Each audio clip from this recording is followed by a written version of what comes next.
Hello, everyone. Good day. How are you? So, I'm coming to you today to talk about sustaining your wellness and health while traveling. My name is Yvette McQueen, MD, a global physician on a mission to educate about health, travel wellness, and disease prevention. So, I'm an emergency medicine physician that travels around the United States and the Caribbean, working in different hospitals. So, I have worked out a system how to stay well and safe while traveling, and also keeping my health and wellness up to date. So I wanted to bring this to you today. Traveling constantly can cause wear and tear on your body. You get out of your normal eating habits or physical habits, and your health and wellness start to slowly deteriorate, and you can have like microaggressions or micro injuries that you need to keep up with. So I'm going to give you some tips about how to sustain that wellness. So I'm going to share my screen with you because I got a few slides for you that can help us along the way.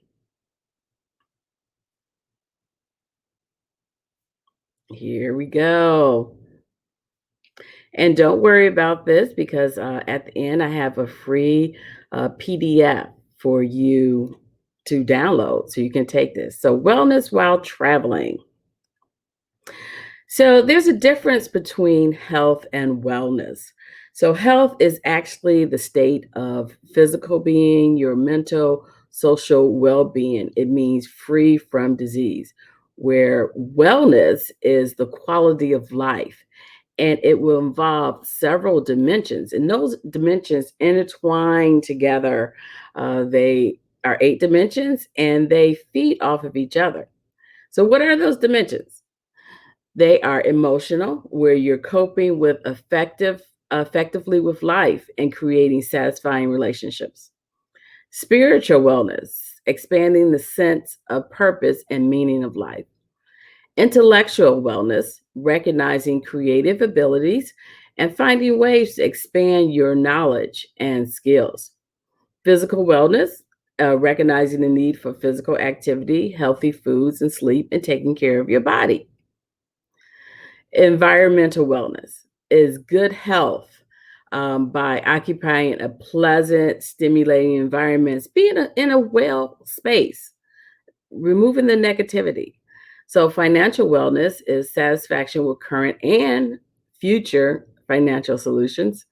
Occupational is personal satisfaction, enrichment from one's work. And social wellness is developing a sense of connection, belonging, and well developed support. So, how can we take each of those dimensions, incorporate them into our daily life, even your daily traveling life, for practical ways? Develop the habit so that you will maintain your health and wellness. So, one key is hydration. Yes, hydration while wellness is hydration is essential for overall body health. So, to stay well hydrated, a an adult has to drink half of their body weight in ounces in a day. So that means if you are 150 pounds, you should be drinking 75 ounces of water a day. And you're like, man, that's a lot. But just think if you get one of those like 24 ounces bottles, and just know you need to drink three of those in a day, three and a half of those in a day, and you're keeping track of it. Try to do most of it in the early part of your day, whichever the early part of your day is. See, I work night shifts, so early part of my day is actually evening, so when I'm up, but do it for early part of your day. You got to remember that hydration helps with things like lubricating the joints. It helps with keeping the skin nice and moisturized. It helps with clearing the airway passages of mucus. Hydration also helps if you're traveling, where it reduces jet lag and it reduces the risk for blood clots. Think about it.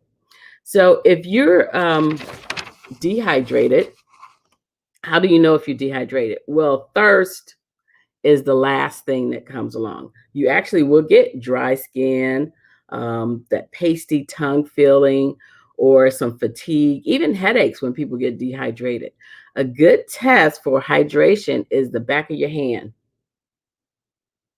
So, what you do is you take the back of your hand and you tint it up, and if it pops back out, pops back flat again, you're hydrated. If your skin stays up at all, you're not well hydrated. So some ways to rehydrate is with water, of course. Other is coconut water, 2% milk. Because what happens when you sweat and get dehydrated, or you having diarrhea and get dehydrated, you're actually losing also electrolytes like sodium, potassium, magnesium, calcium. So you want to replace those electrolytes always, and all water does not have that electrolytes. So one, I got this from a naturopathic friend, physician, for a hydration and electrolyte replacement. Not using a sports drink because those add sugar, which only makes you more dehydrated. So she mixes 1 to 2 cups of water, take a half of a lemon and squeeze that juice into there. 1/4 teaspoon of sea salt, make sure it's sea salt, and 2 teaspoons of honey. And that's a good rehydration drink.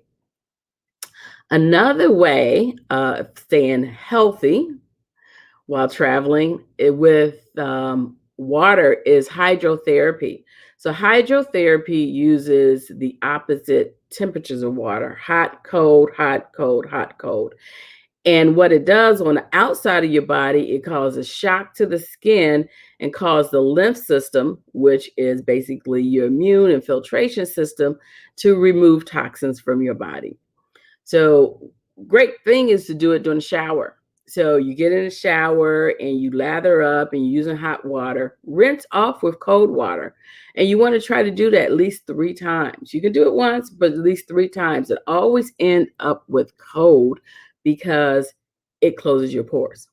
So, that's one way to keep your detoxification, your health, and hydrotherapy while you're traveling.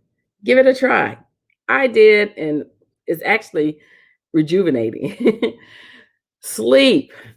When you're traveling, make sure you're getting adequate sleep. Sleep is so crucial to your mental ability. So, disruption of sleep will actually cause increase of your stress hormone. So, sleep is a great way of your body repairing itself. It repairs it from the daily. So it needs that downtime. It needs that time to repair it. And when you, once again, when you're deprived of sleep, it affects your cognitive ability, it affects your mental, your mood, you're irritable. It increases the stress hormone cortisol. With cortisol being up, it increases your body fat or your stomach fat, and it also increases the risk of diabetes. So make sure you're getting adequate sleep. So not only is it adequate amount of sleep, but sustained sleep. So you don't want to be sleeping 1 or 2 hours, wake up 1 or 2 hours, and then go back to sleep. You want to get some sustained sleep. So for an average adult, you need 7 to 8 hours of sustained adequate sleep to repair your body. For children, they recommend 10 to 12 hours. Yes, 10 to 12 hours for school age children. So make sure one thing your body loves is routine. So make sure you have a sleep plan. Make sure you have a sleep routine. What time are you going to bed every night? Do you have a calm environment? You know, your room is supposed to be your sanctuary. It's supposed to be calm and peaceful, cool colors like blues, pastel blues, and pinks, and rose color.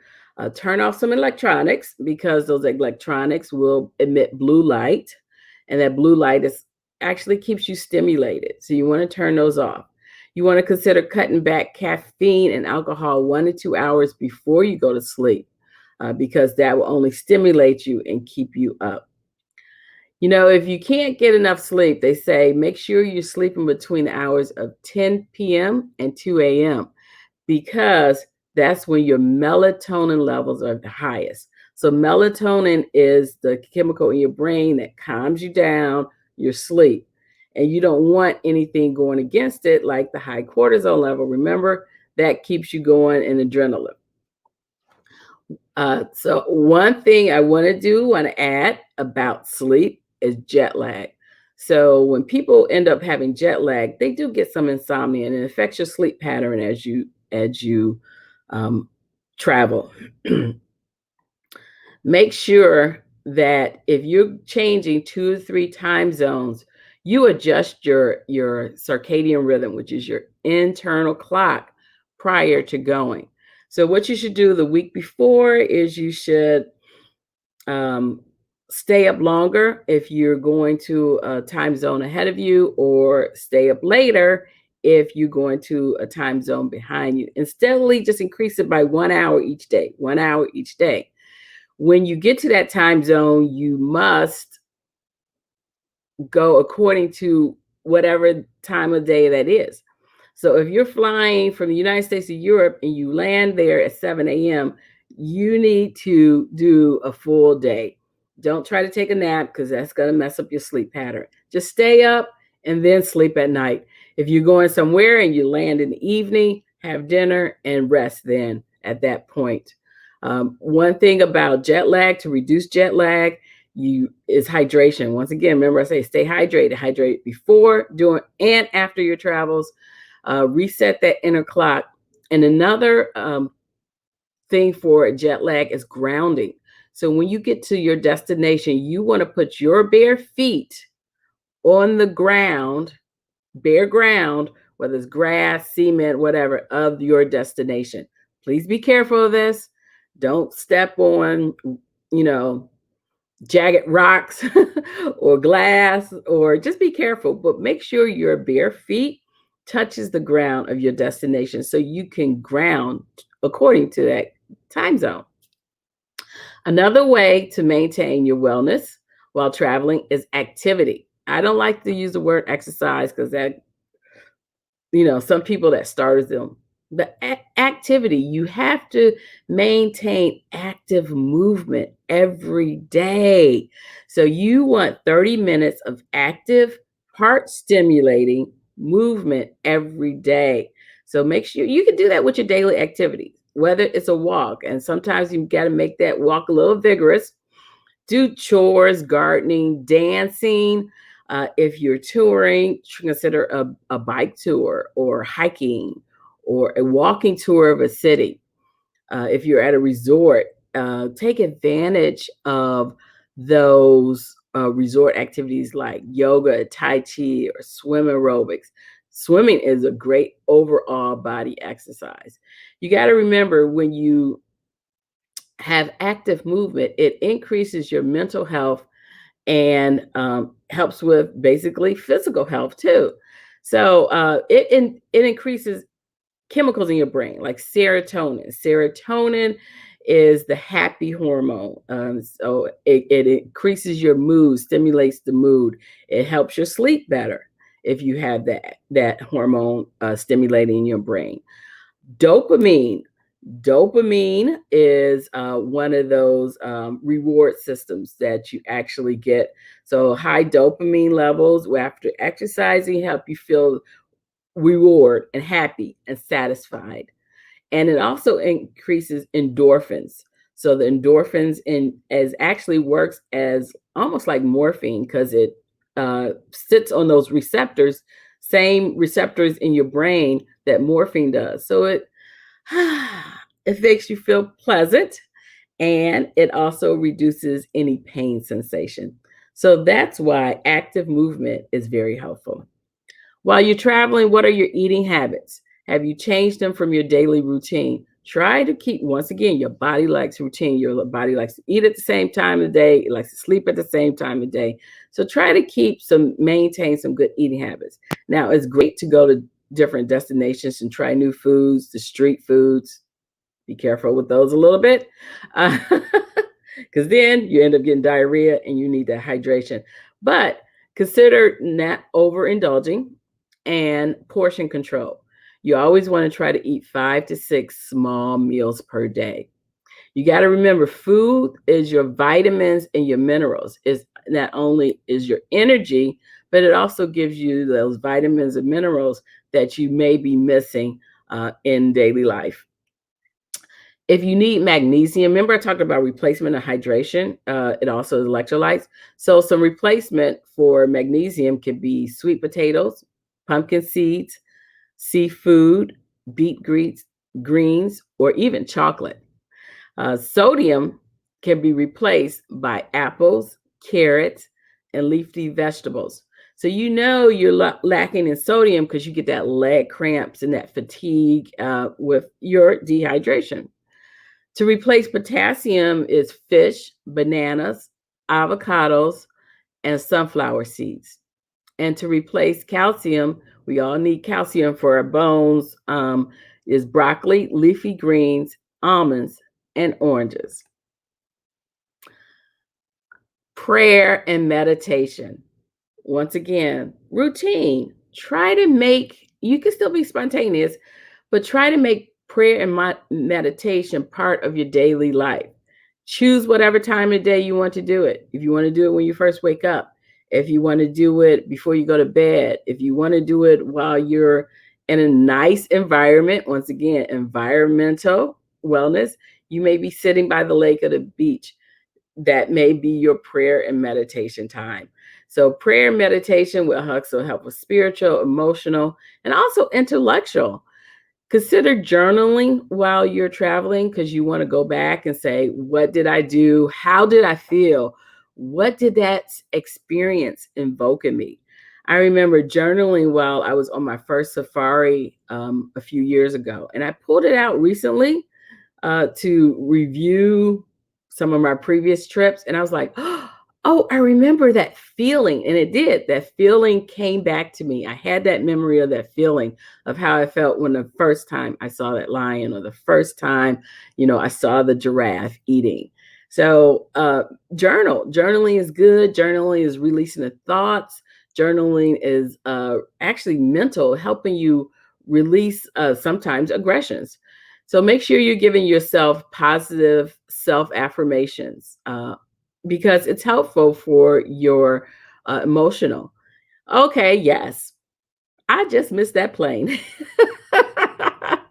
But maybe I was supposed to miss that plane. So maybe I'm supposed to go in this restaurant, sit and actually meet someone that's going to help me later in life. So make sure you do that. Make sure you're having safe environments and safe people to talk to sometimes about your emotions. Stress plays a part with traveling. We're running, we're catching flights, we're catching boats, we're trying to do this, we're trying to make schedules. Make sure you have adequate stress reduction techniques because once again, I remember I told you about stress and the cortisol level. So there's good stress and bad stress. So if you have stress because you're at a deadline and you're trying to reach something and then, I'm satisfied and it goes away, that's good stress. Bad stress is when stress is always up high every day, all the time. It's called chronic stress. And that's the one you don't want. So, chronic stress will increase your cortisol levels in your body. Your cortisol levels will increase your blood sugars. Cortisol level will increase your body fat, particularly in the midsection. And then you put you at risk for cardiovascular disease, hypertension, and diabetes. So you want to find techniques to reduce your stress. A lot of people find it in music. A lot of people find it in painting and reading. Taking a hike or a walk can reduce stress. Prayer meditation can reduce your stress. So whatever you need to reduce your stress, you find what works for you so that you know when your levels are sustainably high, it needs to come down. So there are different apps, breathing exercises, exercises, meditation apps. Find them so that you can have them handy while you're traveling. While you're traveling, part of your wellness is community and connectivity. So that helps with your spiritual, your social, your intellectual. You need to stay connected. We are not meant to be alone in this world. It's okay to travel alone. I do solo travels and you go out there, but you still want to be connected. One, you want to be connected with someone to stay safe so they know where you at, what's going on if you're not showing up. Another thing is just to talk to friends, talk things out. Call up a friend, and it's okay to text, but sometimes it's the voice that helps, or FaceTime, um, chat. Uh, uh, the chat app, what's up app, sorry, and see a person's face and say, hey, I know you weren't with me, but guess what just happened to me? And I just did this and it was stimulating. It was great. If you're an expat or living outside of the United States, then try fellowship with groups, whether you're talking groups or community clubs, um, other things where gatherings, you need a support team. Consider volunteering. Now, I know on some travel trips, people do volunteering, and even if it's just one day. So you just schedule like, okay, I'm in the city for 5 days. Is there something I can do volunteer? Can I go fold clothes at a women's shelter? Can I do a soup kitchen? Can I volunteer? Can I find out volunteering at a school, just helping them with crafts? If that's take your talent and volunteer it at your destination. Consider that. And always have reflection of what you're doing. And that helps back to the journaling. See how all this all intermixes? If you're also living somewhere, consider the local classes, universities. And also, you need a mental health detox. What is a mental health detox? Removing the negativity. Make sure you, once again, that positive self affirmations, removing the negative, the negative detox, negativity in your life, and sometimes that means removing people if they're actually being very toxic to your life. So consider that. So you intertwine all that. Sometimes you need supplements, not additives, but supplements to add on. And a lot of times in our diet, we're missing certain things, but things that can keep you healthy daily while traveling are supplements like vitamin C. Vitamin C is a great detoxification. It increases the immune system. It helps with wound repair. So, say if you're a hiker or adventurous and you get a lot of scrapes and cuts, it helps with wound repair if you have adequate vitamin C. Yes, you can take vitamin C as a tablet. The best vitamin C is liposomal, it's usually a liquid form. A liposomal vitamin C is digested easier than a tablet. You can also get it in your food in broccoli, Brussels sprouts, cauliflower, tomatoes, fruits, of course, citrus fruits, and sweet peppers. Vitamin D. We need vitamin D for our strong bones and our skin. And no matter what shade of skin you always need vitamin D. Make sure you're getting 30 minutes of sunlight every day. Vitamin D helps you with depression, so it's the antidepressant vitamin. It helps you for your mood, it helps you with your energy. It's great for the immune system and it's also very helpful with muscular and bone pain. So you can find vitamin D in salmon, mushrooms, eggs. A probiotic is great for your digestive system. So it is the vitamin for the digestive system. Digestive system is essential for your normal daily detoxification. So use it for your gut, increase your immune system by taking a probiotic. And then omega-3. Omega-3, make sure it has EPA and DHA. I see omega-3 out there, and I see DHA a lot, but I don't see EPA a lot. So make sure you're getting both because it decreases inflammation and it's good for the cardiovascular system. So you can find it in salmon, fish, nuts and seeds, navy beans, avocado, and Brussels sprouts. So, wellness tourism has been big in the last few years. In 2018, it was the fastest growing um, area of travel and millions of dollars, and the number of people increasing wanting wellness tourist destinations. So, people are actually saying, I need to go somewhere where I feel wellness. I need somewhere where I'm gonna is traveling to maintain or enhance or kickstart a healthy lifestyle or support their one sense of well-being. Wellness tourism actually goes back from the early days to the Roman baths. Think about it. The Roman baths, they would go there, they would socialize, they was having wellness, they was getting hydrated. And think about it, they always had that, they was doing a hydrotherapy that I told you about. They would be in a hot and then they would plunge into the cold. So yes, they were doing hydrotherapy even back in the Roman days. So wellness tourism is just not spas. People think it's just spas. They think they need to just go to Bali to have wellness and Zen. Those aren't the only places. There's a lot of places around the world that have inclusive resorts. It can be wellness retreats. It can be wellness camps. It can be boot camps. It can be ranches. There's a lot of the wellness ranches right here in the United States. So the types are, of course, relaxation, to relax and get your zen. There's active ones. People go for hiking. There's culinary wellness areas. There's mental and spiritual. There's solitude. There's some wellness destinations that have mixed medical along with the relaxation, where they give you the medical evaluation, and these are the wellness areas you need to work on. So the international ones, the top two international ones right now are the Villa Stephanie. It's in Baden-Baden, Germany. You wouldn't think it was in Baden-Baden, Germany, but it is. Germany, of course, right? You would think it was somewhere else. And the other one is the Wild Hotel Health and Medical Excellence. This is in Switzerland. This is an hour outside of Zurich. This is one that mixes the medical and wellness together. So it does holistic, healthy by nature. And then these are the 20, they according to Travel and Leisure and a couple other travel magazines, the top 2021 wellness spots you should keep an eye on. They're all over, you see. Florida, North Carolina, St. Lucia, Virginia, Eastern Canada, wow, Western Canada too. Think about the Maldives. Of course, there's always one in Thailand and Turkey. And also consider Iceland.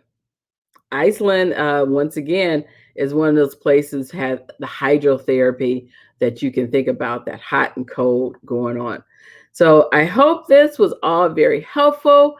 I hope you will incorporate wellness into your daily life, whether you're at home or while you're traveling.